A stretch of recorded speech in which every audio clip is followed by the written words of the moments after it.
সোজা তো হইলি মইরা সোজা হই, আমরা তো সোজা হব না, এখন হব না রে ভাই। আপনার মনটা একটু নরম করেন ভাই।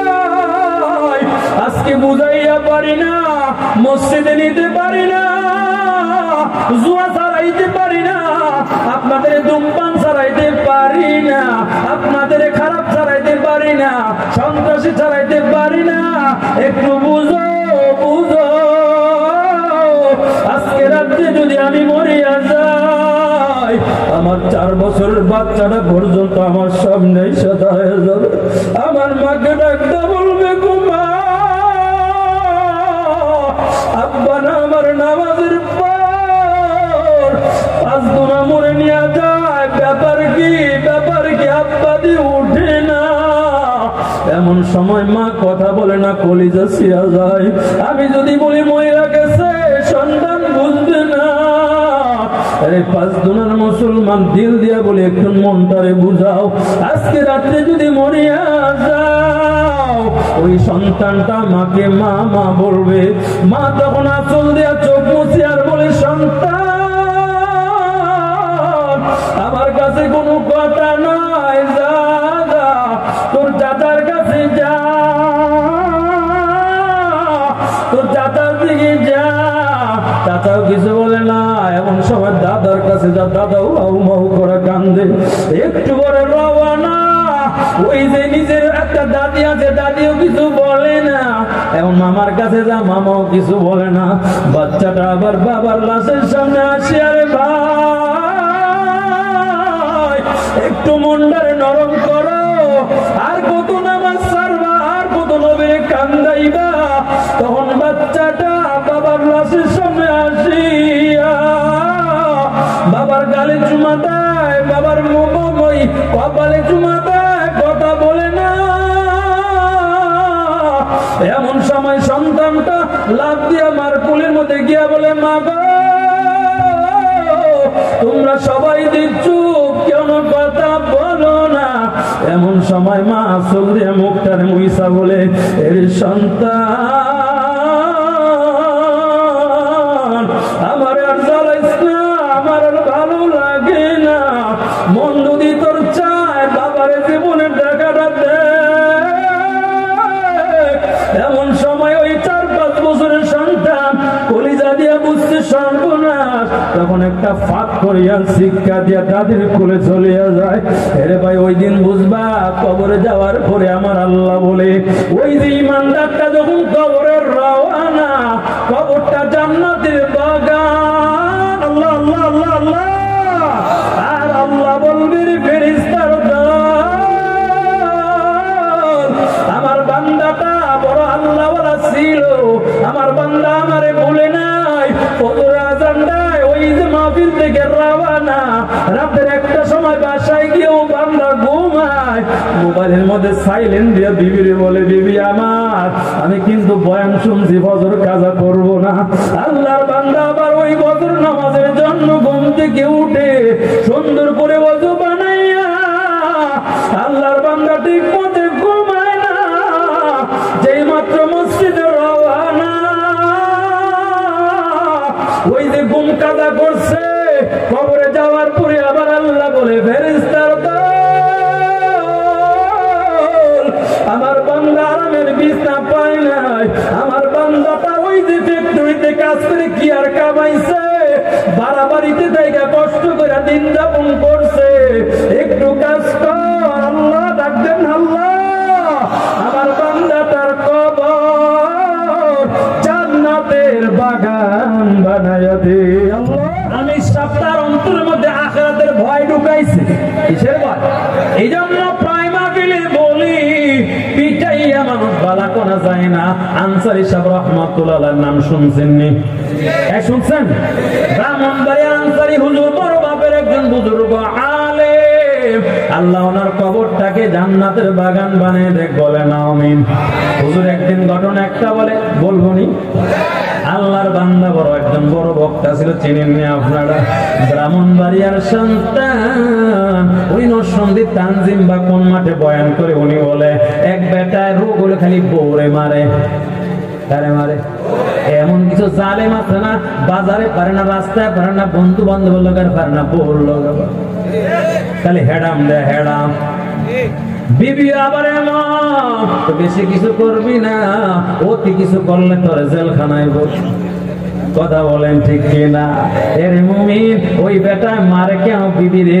একটা মাত্র দোষ, বিবির মুখটা বালা না। বিবি কথায় কথায় বলে গোলামের। কারণ এলাকার মাথা বড়রা বিচারে করছে, এ ভাই বউ মারো কেন? মারবো না, হের মুখটা বালা। ভিডিওদের একটা গুণ খারাপ, সব আছে কিন্তু মুখ দিয়ে যখন কথা শুরু করে থামান যায় না। কথা বলেন ঠিক কিনা? এর মুমিন এলাকার মানুষ বিচার করছে, সাবধান বিবি মারবি না। ঠিক আছে, পরে 3 দিন পরে কি আর বিচার? মায়ের কারে এমন মারা মারছে গো, বিছনার মধ্যে শুয়ে গেছে, আধা মরা মানে আর বাঁচবে না। এলাকার মুরব্বীরা মহিলারা মনে মনে ভাবছে মহিলা বোধ গেছে, কোন কালেমা টালেমা ভরে 2টা ঠোঁট নড়ে, 2টা ঠোঁট। এলাকার মুরব্বী মহিলারা গিয়া কান লাগাইয়া শুনে, ওই মহিলা পিটানি খাইয়া না না কালেমা পড়ে না। এখন মহিলা বলে ও গোলামের ভূত।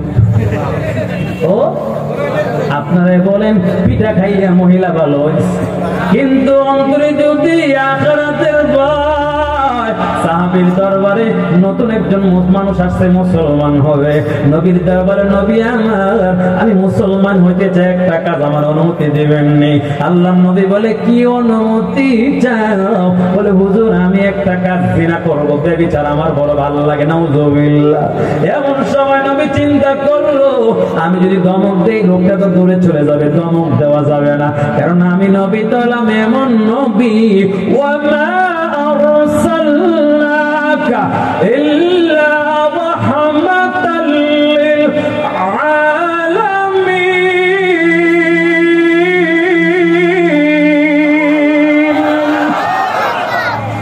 সাইয়্যিদুল কাওনাইন খাতমুল মুরসালিন আখিরামুদ বুদে ফখরুল আউয়ালিন শুদ ওয়াজুদাত রাহমাতাল লিল আলামিন মসজিদে শুদ হামারু ইয়া জামিন। আল্লাহু আকবার।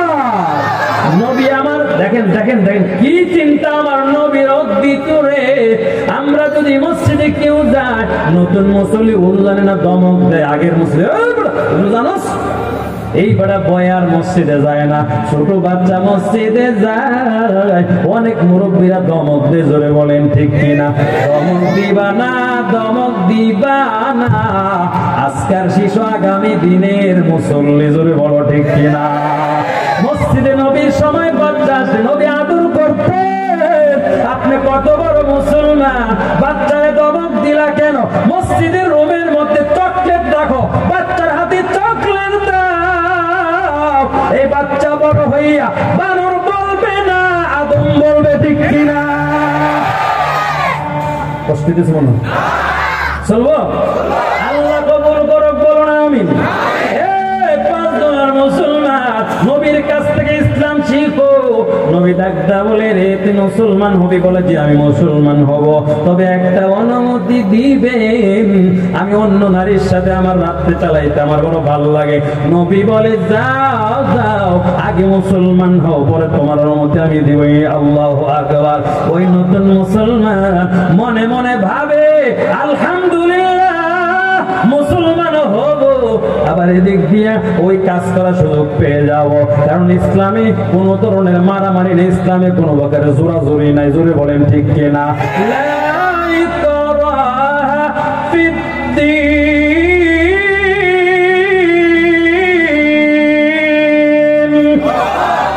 আল্লাহ নবীর কাছে কালমা পড়ে মুসলমান হয়। মুসলমান হওয়ার পর মনোযোগ দিয়ে শুনে, আল্লাহ নবী তাকে তখন একটা ভয় দেয়, আখেরাতের ভয়। সাহাবী আমার তোমার মায়ের সাথে কেউ জেনা করলে তোমার কেমন লাগবে? বলেন হুজুর বলেন কি, আমি তার ঠ্যাংগুলা ভেঙে ফেলবো। সাহাবীরে তোমার বোনের সাথে জেনা করলে তোমার কেমন লাগবে? চোখগুলা উল্টে ফেলবো। আরে সাহাবী, তোমার মায়ের সাথে কেউ যদি জেনা করে তোমার কেমন লাগবে? সাহাবী বলে নবী আমার শরীরে রক্ত থাকতে জেনা করবে আমি দেব না। তোমার মেয়ের সাথে বলে না না। আল্লাহর নবী সাহাবীরে আখিরাতের ভয় এমন ভাবে দিছে, এমন সময় ডাকতে বলে সাহাবী আগে ছিল তুমি কাফের জাহান্নামের সদস্য, মুহূর্তে আল্লাহ তোমার জান্নাতের সদস্য বানাইয়া দিছে। তুমি যেই মেয়েটার সাথে জেনা করবা হয়তো কারো মা, হয়তো কারো বোন, হয়তো কারো বিবি, হয়তো কারো মেয়ে। এর সাহাবী এখন বলো বলো তোমার সিদ্ধান্ত আমারে শোনাও। এমন সময় সাহাবীর অন্তরে জাহান্নামের আগুনের ভয়, জান্নাতের এমন বড় আশা, সঙ্গে সঙ্গে নবীকে ডাকদা বলে নবী আমি বুঝি নাই এই জিনা করবো দূরের কথা, আপনার সাথে ওয়াদা দিলাম আমি আর কোনদিন এই চোখ দিয়া পরনারী দেখবো না। আল্লাহু আকবার। এই জন্য মুমিন শয়তানের পদাঙ্ক অনুসরণ করা যাবে না। ঘোষণাটা কার? এরপরে আমার আল্লাহ কি বলে? ইন্নাহু লাকুম আদুউম মুবিন।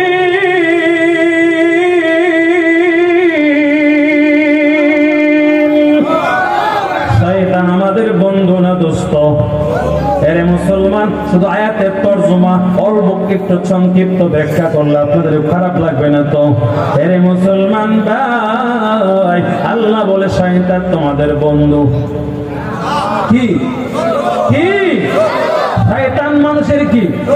যদি কোনো সময় শয়তানও ভালো কাজ করে বুঝবেন উদ্দেশ্য। আমিরে মুআবিয়া একদিন তাহাজ্জুদ করতে পারে না, শয়তানে গিয়া রাত্রে গিয়া খেদমত করছে, পাওনা হাতটা টিপছে বলে তাহাজ্জুদ পড়ে না।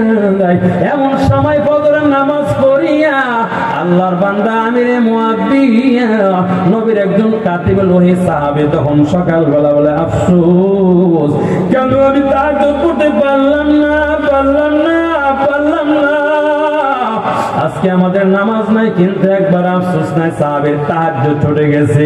পরের দিন রাত্রে ঘুমায়, এমন সময় মায়ার কণ্ঠে একজন বুজুর্গের কণ্ঠে আমিরে মুআবিয়া কেউ বলে ওঠো। আমিরে মুআবিয়া বলে কে রে? এত ভালো মানুষ সমাজে যেই মাত্র ঘুম থেকে উঠছে নবীর সাহাবী তো শয়তানকে ধরছে। এই তুই কে? তখন শয়তান বলে হুজুর আনা ইবলিস। শয়তান তো মানুষকে নামাজ থেকে উঠায় না, ঘুমা। এমন সময় আমিরে মুআবিয়া কয় সত্য কথা বল, নতুবা তোরে কিন্তু ছাড়ব না। শয়তান বলে ও সাহাবীর সাহাবী, আসলে আমার উদ্দেশ্য বাড়ানা। বলে কেমন বাড়ানা?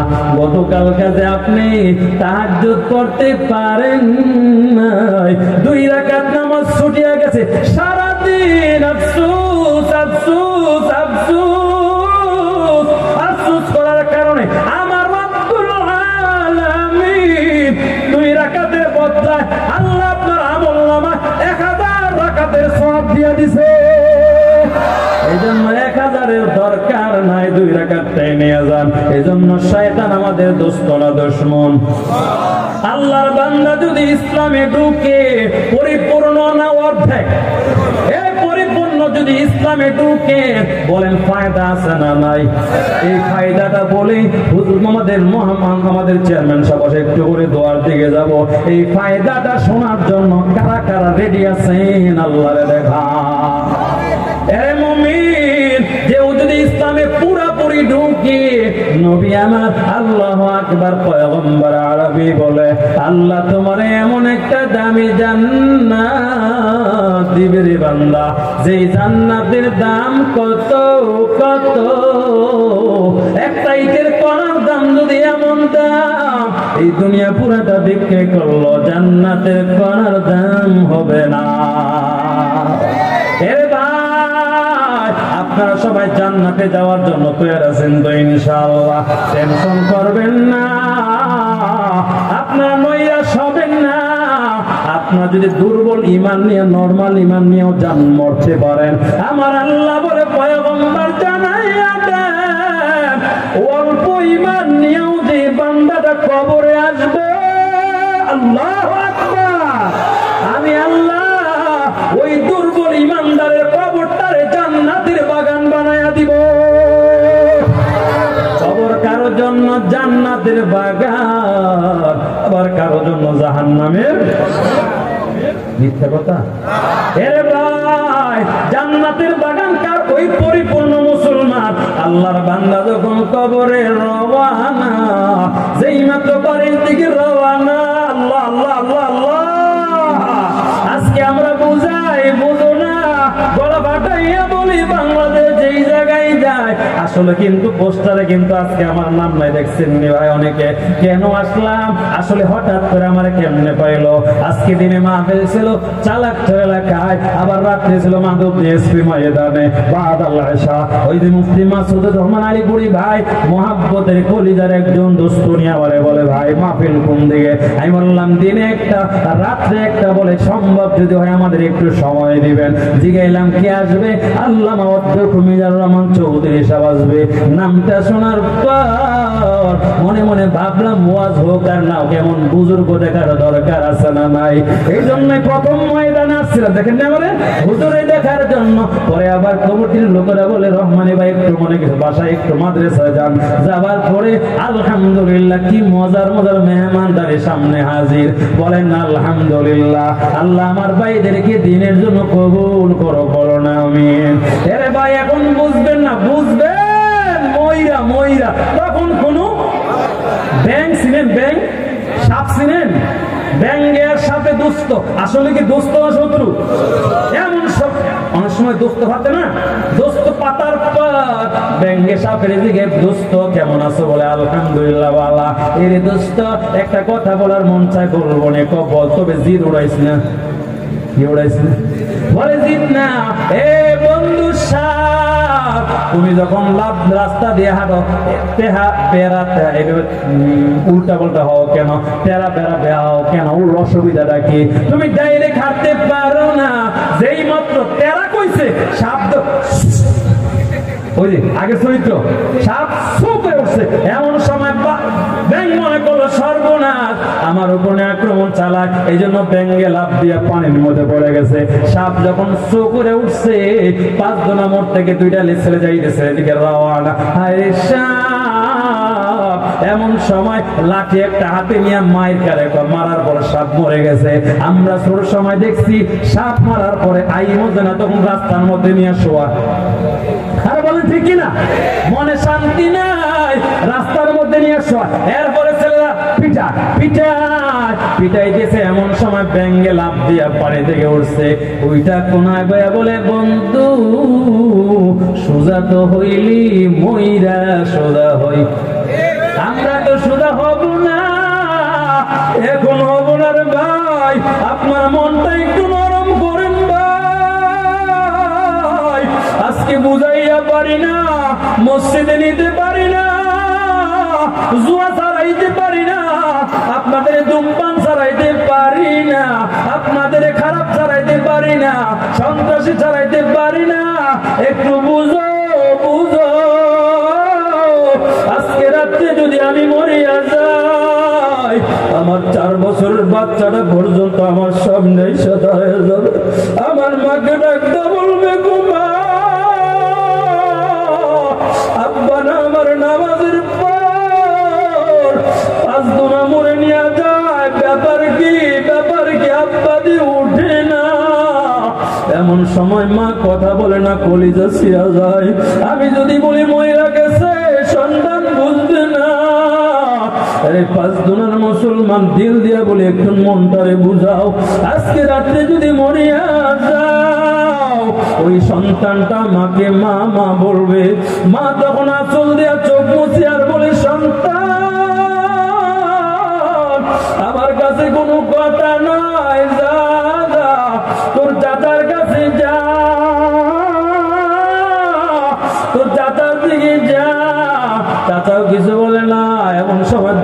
কাছে যা দাদাও আউ মাউ করে কান্দে। একটু পরে রওনা, ওই যে নিজের একটা দাদি আছে, দাদিও কিছু বলে না। এখন মামার কাছে যা, মামাও কিছু বলে না। বাচ্চাটা আবার বাবার লাশের সামনে আসি, আরে ভাই একটু মনটারে নরম করো, আর কত নামাজ ছাড়বা, আর কত নবীর কান্দাইবা। তখন বাচ্চাটা বাবার লাশের সামনে আসিয়া বাবার গালে চুমা দেয়, বাবার মুখময় কপালে চুমা দেয়, কথা বলে না। এমন সময় সন্তানটা লাফ দিয়া মার কোলের মধ্যে গিয়া বলে, মা গো তোমরা সবাই দিচ্ছ, কেন কথা বলো না? এমন সময় মা চোখ দিয়ে মুখটার মুইসা বলে, এর সন্তান আমার আর জ্বালাইস না, আমার আর ভালো লাগে না। মন যদি তোর চায় বাবারে জীবনে টাকাটা দে। এমন সময় ওই 4-5 বছরের সন্তান কলিজা দিয়া বুঝতে সর্বনাশ, তখন একটা ফাঁক করিয়া শিক্ষা দিয়া দাদির কোলে চলিয়া যায়। এরে ভাই ওই দিন বুঝবা, কবরে যাওয়ার পরে আমার আল্লাহ বলে, ওই যে ইমানদারটা যখন কবরের রওয়ানা, কবরটা জান্নাতের বাগান। আল্লাহ আল্লাহ আল্লাহ আল্লাহ। আর আল্লাহ বলবে ফেরেশতার দল, আমার বান্দাটা বড় আল্লাহওয়ালা ছিল, আমার বান্দা আমারে ভুলে নাই। ফজর আযান দেয়, ওই যে মাহফিল থেকে রওয়ানা, রাতের একটা সময় বাসায় গিয়েও বান্দা ঘুমায়। মোবাইলের মধ্যে সাইলেন্ট দিয়ে বিবিরে বলে, বিবি আমার আমি কিন্তু বয়ান শুনছি, ফজর কাজা করব না। আল্লাহর বান্দা আবার ওই ফজর নামাজের জন্য ঘুম থেকে উঠে সুন্দর করে ওযু বানাইয়া আল্লাহর বান্দা ঠিক মতে ঘুমায় না। যেই মাত্র মসজিদে রওয়ানা, ওই যে ঘুম কাজা করছে, কবরে যাওয়ার পরে আবার আল্লাহ বলে, ফেরেশতার দল, আমার বান্দা আরামের বিছনা পায় নাই। আমার বান্দাটা ওই যে ফ্যাক্টরিতে কাজ করে কি আর কামাইছে, বাড়াবাড়িতে জায়গা কষ্ট করে দিন যাপন করছে। একটু কাজ কর, আল্লাহ ডাকবেন, আল্লাহ আমার বান্দাটার কবর জান্নাতের বাগান বানায়া দে। আল্লাহ